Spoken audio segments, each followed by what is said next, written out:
Imagine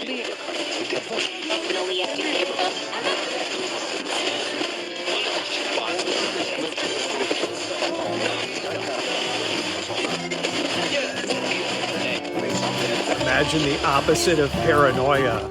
Instead of fearing the worst, you believe the universe is constantly working in your favor. This empowering mindset was coined not too long ago, and it's called pronoia. Pronoia is when you're convinced the universe has a crush on you. So why be paranoid when you can be pronoid and expect surprise parties from the universe? Embrace this beautiful belief and watch as the world conspires to shower you with blessings. Imagine a world where every twist and turn in your journey is a wink from the universe, guiding you towards something wonderful. Lost your keys? Pronoia says it's the universe's quirky way of making you slow down and avoid that traffic jam. The unexpected detour, a scenic route to your next big adventure. Missed your bus? There's an interesting person you meet while you wait. And when your plans fall through, pronoia winks and says, better plans are on the way. When you adopt pronoia, start seeing opportunity. And bless your day. And say, I have no idea what's going to be in my day, but it is blessed. Why? Because I am alive. And don't base your gratitude for your life on what you have or how you feel, but just because you are. Just because you are. Just because you are. And then hold in your heart this prayer. This day of my life will never come again. I will never see the people I am looking at again. I will never see this sunrise again, and I will never see that sun setting. I will never see the person having breakfast with me again. Just this way. Now, nothing in my life like this will ever come again. That alone, that choice alone, should take out of your heart every bitter taste there is. That it should shape the life around you with such grace and such beauty that make you only want to see the present with great gratitude and love. Thank you.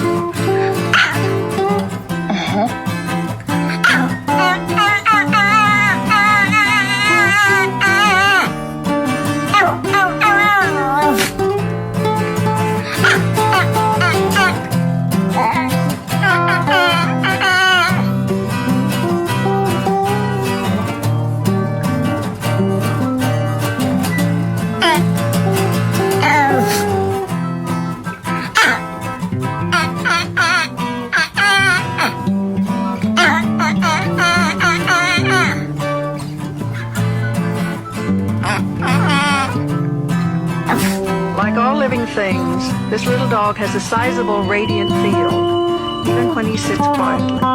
Notice now, as he greets his master, the obvious love and affection between them increases the dynamic radiation from their bodies, even the dog's tail and the man's head. No wonder so many people have pets to give them pleasure and provide a vital field of energy to interact with. So everything that I see is myself. I mean, it's all coming from my mind, and all the things that I see, everything that I see is all, I'm making it all. You're controlling everything. Yes, I'm controlling what the scenery looks like about me.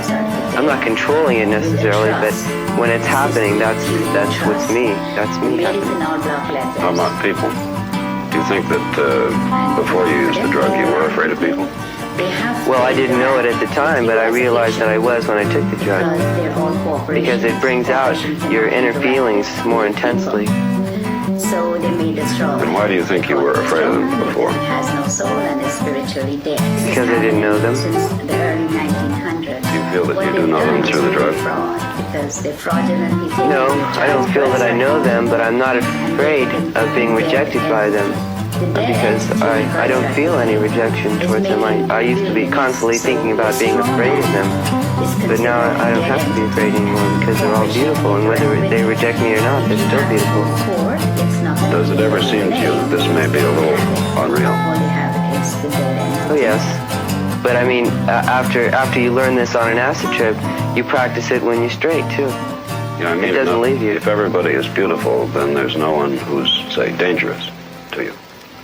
Oh, but the dangerous people are beautiful too. They're dangerous, sure, but they're still beautiful. Why are you here? Well, it's a long story.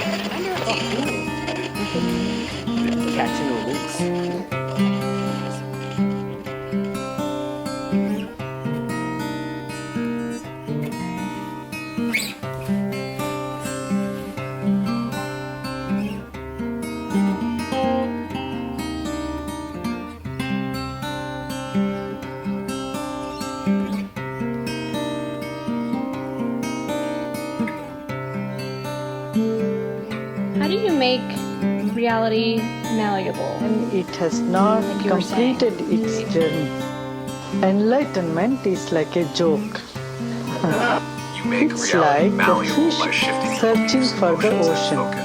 Enlightenment is the very core of our being. We are all gifted with that innocence. We came to the world with innocence. But then, gradually we lost the innocence. As we become more intelligent, we have lost the innocence. We were born with silence. As we grew up, we lost the silence and words entered in our head. We were born with the heart. We lived in our heart. And we moved to our heads as time went on. Now the reversal of this journey is enlightenment.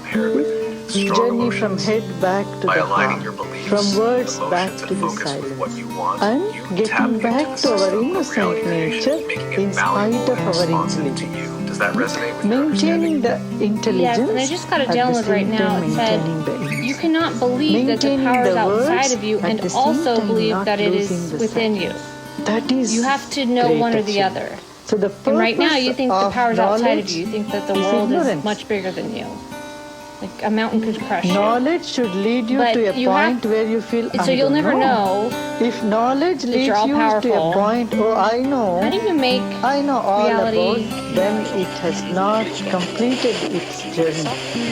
Enlightenment is like a joke.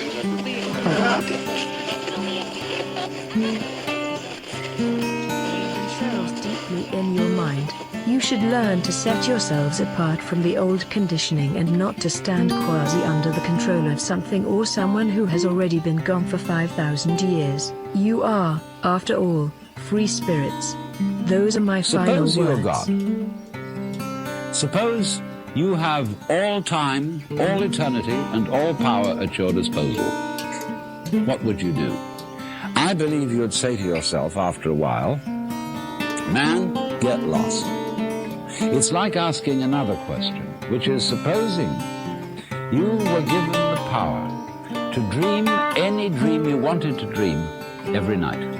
You could dream any span of time. You could dream 75 years of time in one night, 100 years of time in one night, 1,000 years of time in one night. And it could be anything you wanted. You make up your mind before you went to sleep, tonight I'm going to dream of so-and-so. Well, naturally, you would start out by fulfilling all your wishes. You would have all the pleasures you could imagine, the most marvelous meals, the most entrancing love affairs, the most romantic journeys, see landscapes beyond our wildest dreams. But then after a while you begin to think, well, I've seen quite a bit. Let's spice it up. Let's have a little adventure. And therefore you would dream of yourself being threatened by all sorts of dangers. You would rescue princesses from dragons. You would perhaps engage in notable battles. You would be a hero.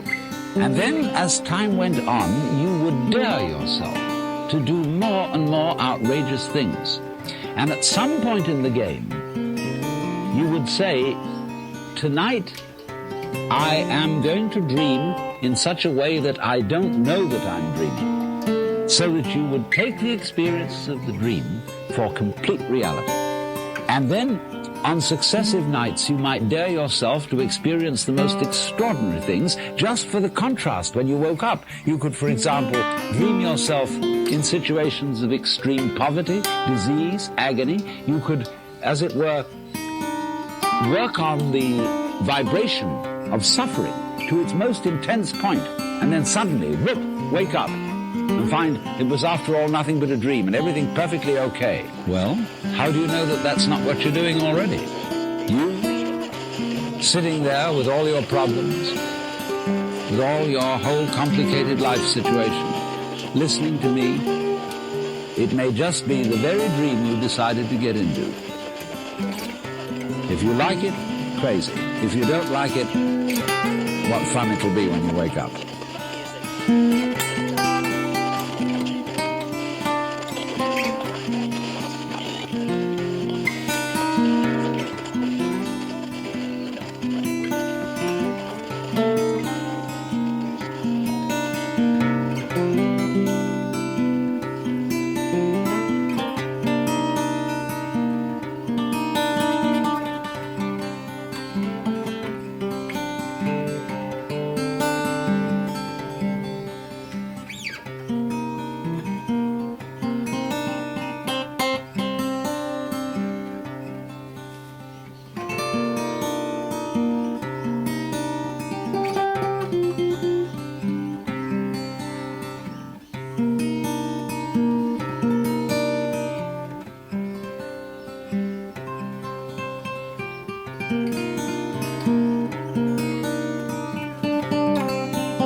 What I call the subconscious, but it's not the subconscious the way the psychiatrists define it. And I've had arguments with psychiatrists that have taken my class about this because they don't agree with me. But the subconscious, the way the psychiatrists define it, that to me is a childish part of the mind. And you can use it for habits, stop smoking, lose weight, but it does not have the knowledge of this part that I found. The part I work with that I call the subconscious, you may want to define it as the oversoul, the higher self, the higher consciousness. But it is so big and so huge that it has the answers to everything. Why not work with that part? Because it is so powerful. I call it the subconscious. They said they don't care. They said, we'll work with you no matter what you call us. But I call it that part. Some of my students said they've begun calling it the higher self, which doesn't make any difference, it works. But that's the one that I call in when I'm doing the instantaneous healings, and also it solves the person's problems. But the interesting thing that has happened with this, and I call it them, because they refer to themselves as a group, but it is a very powerful group. But it's amazing that it is so huge, but cares very much about each individual person.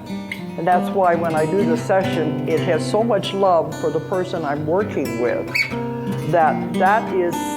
it's beyond description. But it's hard to explain because it's beyond our way of defining things. So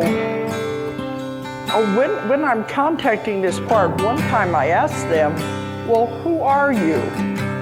Because they referred to themselves as a group, and they said, we are the collective. And I said, that sounds like the Borg on Star Trek. But it is such a powerful group that the amazing thing about it is it comes through everybody I work with. All over the world, it doesn't make any difference.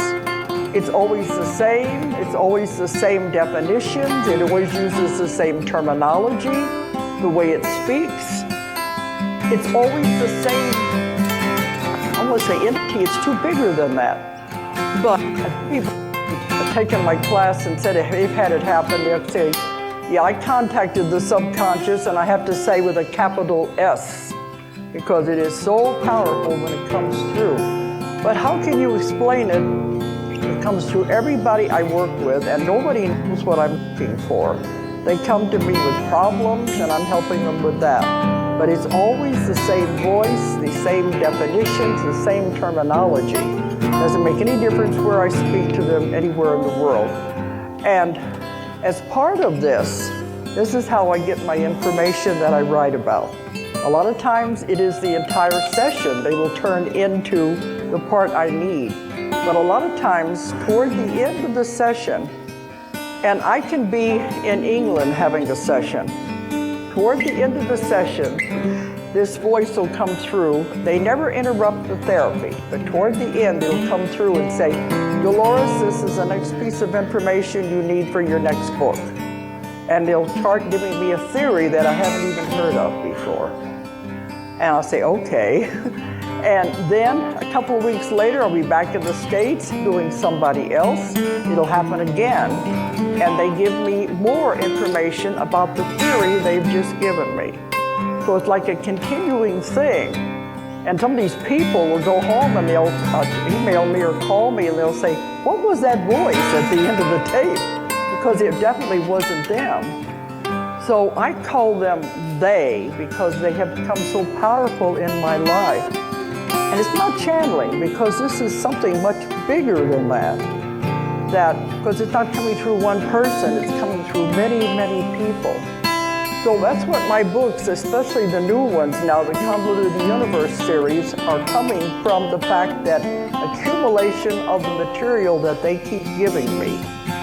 And every time I think I've got it all, there's nothing more they can possibly tell me. Something new comes out through somebody else, and I'm off on another theory.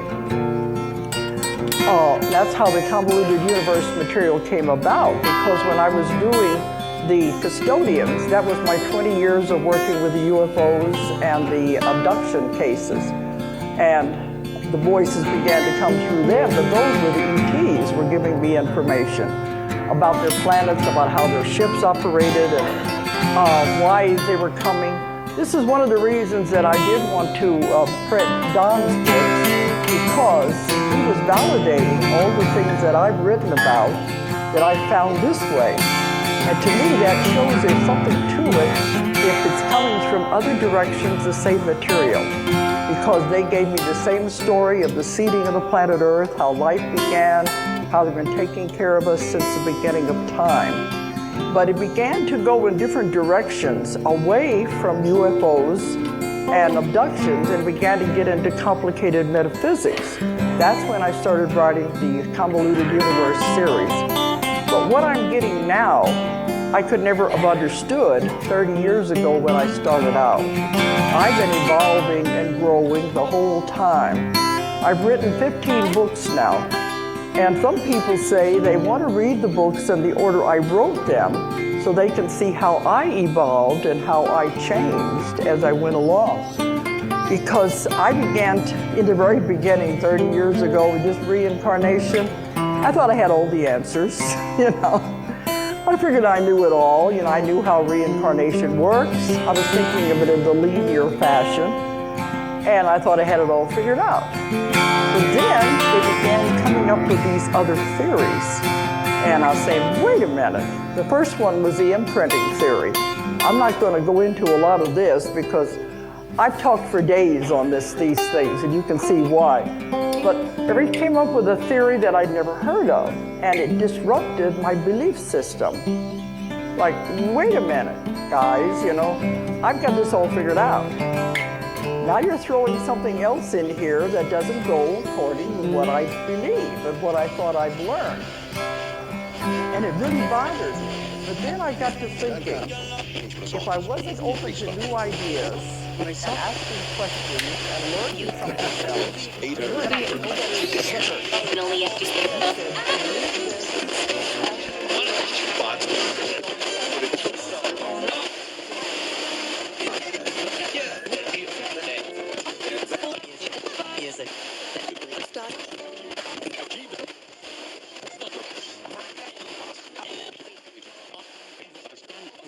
It doesn't leave you. If everybody is beautiful, then there's no one who's, say, dangerous. Oh, but the dangerous people are beautiful too. They're dangerous spirits, but they're still beautiful. Why are you here? Well, everybody's beautiful. Everyone except me. A little ugly, duck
Mandela effect and how the particle accelerator altered the rate of one electron and therefore destroyed our universe and shifted us into the universe that's directly next to it, and therefore things are different in this universe. So you believe that this thing that some people call the Mandela effect is actually real? Oh, it's absolutely real. Can you describe what it is for people who have never heard it before? Sure. So the Mandela effect is the effect of some people thought that Nelson Mandela died at a certain time. Other people remember it as a different time, and this goes for a lot of other things. You know, Star Wars, classic videos, Mirror, Mirror on the Wall. Everybody knows that. Well, if you actually look back to the original film, it's not Mirror, Mirror on the Wall. It's Magic Mirror on the Wall. And some people actually... Which, of course, it's not. It's not, in right. the reality I grew up in. Right, exactly. An alternate expansion of our universes. Even in my own scientific notes, I found rewritten signatures and things that are a little bit different from originally what I wrote. DMT is the strongest hallucinogen there is. If it's possible to get more loaded than that, I don't want to know about it. And I say so when I'm there. I say, my God, if you can get more loaded than this, keep it away from me. So that's it. It's the strongest. It's also the shortest acting. DMT, when smoked, in most people, is return you to normal in under 10 minutes. Under 10 minutes. Now, this is interesting because people who think there's nothing to this, who should actually invest the 10 minutes to find out what's, a 10-minute DMT trip is worth 20 years of academic pharmacology, art history, psychology, and all this other malarkey. Because then you just say, okay, I got it. Another very interesting thing about DMT is it occurs naturally in the human brain. Well, now what's going on here? He's saying the strongest drug, the fastest drug, is the most natural drug. It means that, you don't have to sail off into 3-hydroxy-4-pyridyl N-methyl-marubishtik or something like that to get into the exotic realms. No, a human metabolite, which takes only 10 minutes to undergo its entire exfoliation and quenching, is the strongest of all. Well, then what is it? What does strong mean? What is a strong psychedelic?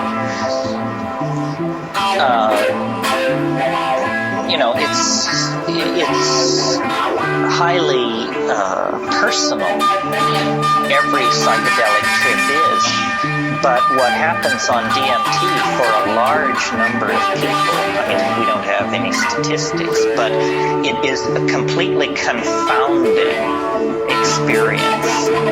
You may have had the expectation, you might think if you had never had a psychedelic experience, that it sort of begins like the Bach B minor fugue and goes from there as you rise into the realms of light and union with the deity or something like that. That's not what happens on DMT. What happens on DMT I referred to this morning. A troop of elves smashes down your front door and rotates and balances the wheels on the after-death vehicle, present you with the bill, and then depart. And it's completely paradigm shattering.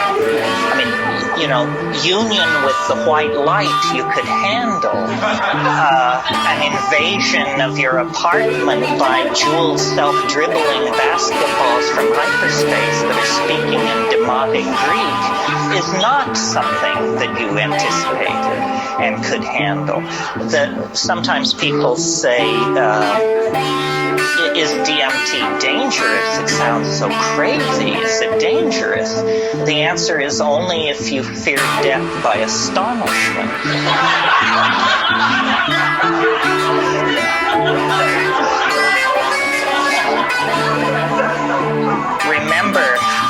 how you laughed when this possibility was raised, and a moment will come that will wipe the smile right off your face.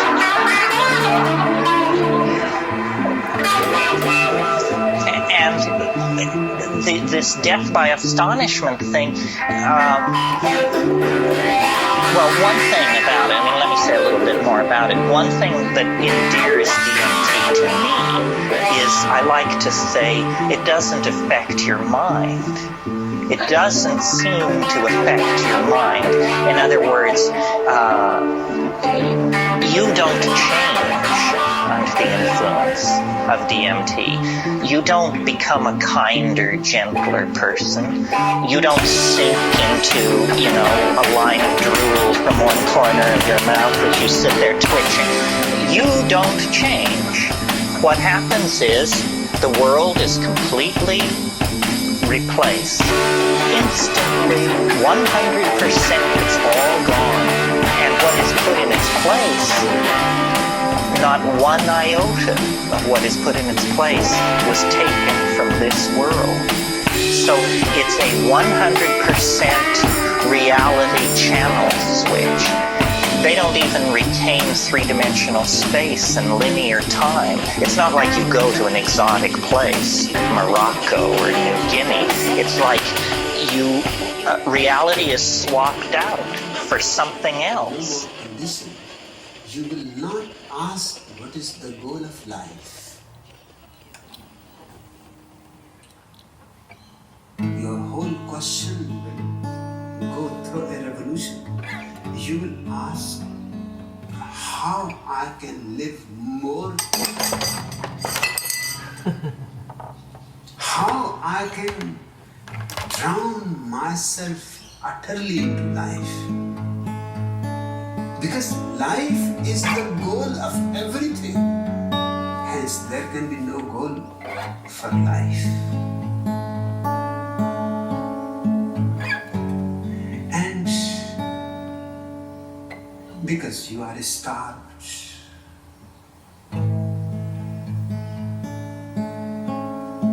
and except death, there seems to be nothing. Life is slipping out of your hands, and death is coming closer every moment.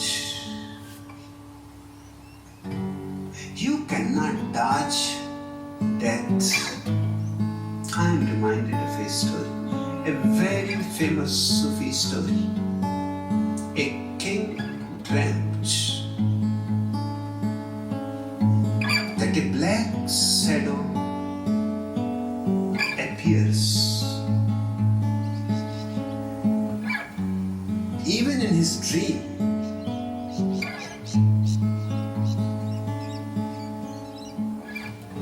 he freaks out. He said, "Who are you? And what is the purpose of your being in my dream?"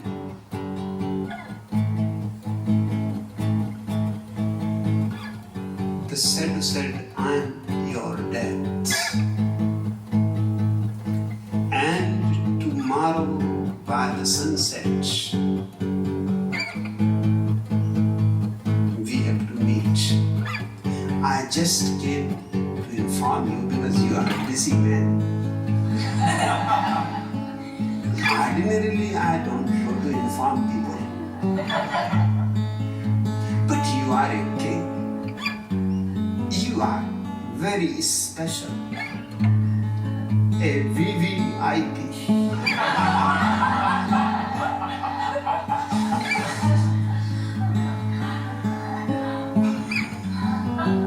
I have been afraid perhaps you may not meet me at the right place. You may be engaged somewhere else than what I am to do. You have to meet me at the right place, right time. Remember." And this, before he could ask where is the right place, out of fear, his sleep was broken. The shadow disappeared. The time was known, right time, sunset, tomorrow. But where is the place? He tried many times to close his eyes and find out the shadow to ask, where is the place where I'm supposed to meet you? Not that he wanted to meet death, he wanted to know the place so he can avoid that place. But in this whole world, where that place is? But you cannot continue a dream, this is a difficulty. Once it is broken, however hard you close your eyes, you cannot continue the same dream.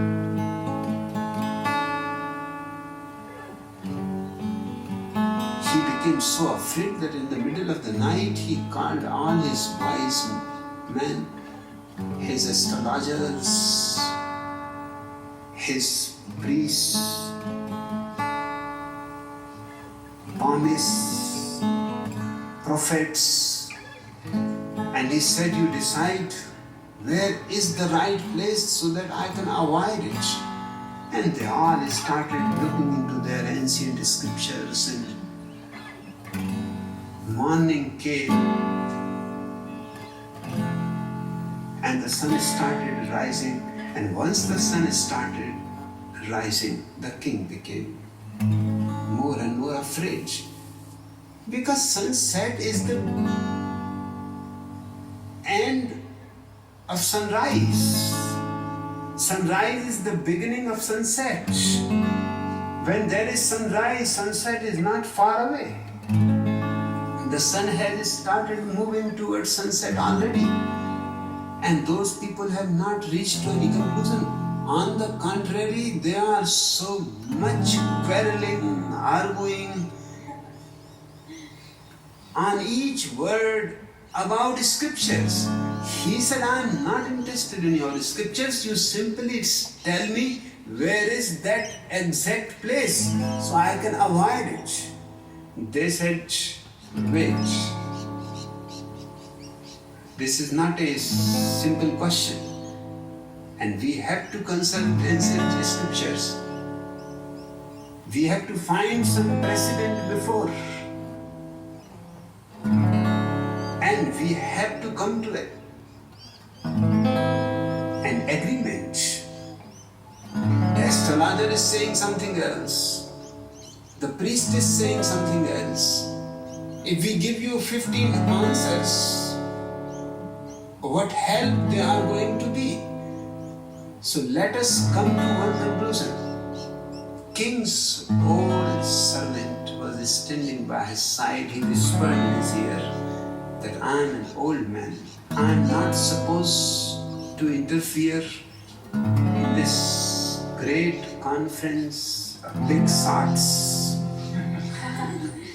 I am just a poor servant, but I am old and I am just the age of your father, and I have brought you from your very childhood. Just listen to me. These people will never come to any conclusion. These people have been arguing for centuries, and they have never come to any conclusion. Two philosophers never agree. Two prophets never agree. Two astrologers never agree. Disagreement is their business. They live on disagreement. So you don't wait. Time is very short. If you listen to me, you just take your best horse, and you have such beautiful horses. Take the best and run away from this place. At least one thing is certain, you should not be here in this palace, in this city, in this kingdom of yours. You escape anywhere. The idea was striking. The king said, you are right, because these people are not going to settle before sunset. he escaped. He took his best horse, and by the evening when the sun was just going to set, he has crossed the borders of his kingdom, entered into another kingdom. He was just so happy that he has escaped. Now it is not going to be possible for death to find him. To rest for the night, he went into the garden. He was thanking his horse because the horse has done really a miraculous job. The whole day he has been running so fast. Even the king has never seen him run so fast. He didn't wait to drink water. He didn't wait even for a single moment's rest, as if he understood the urgency. And he was thanking him that you saved me. I thank you and I love you and I will reward you. Just tomorrow when we go back to the kingdom, you will be received just with the same honor as me. At that very moment, the sun sets, and at hand, the king feels on his shoulder. He looks back, the old dark shadow he had seen in the night. The shadow laughs and says, you should not thank the horse. I should thank the horse, because this is the place where I was waiting. And I was afraid whether your horse is going to make it or not. But he did make it. You have really a rare horse. You have come to the right point in the right time. Whatever you are doing, you will reach in the right time, in the right place to meet death.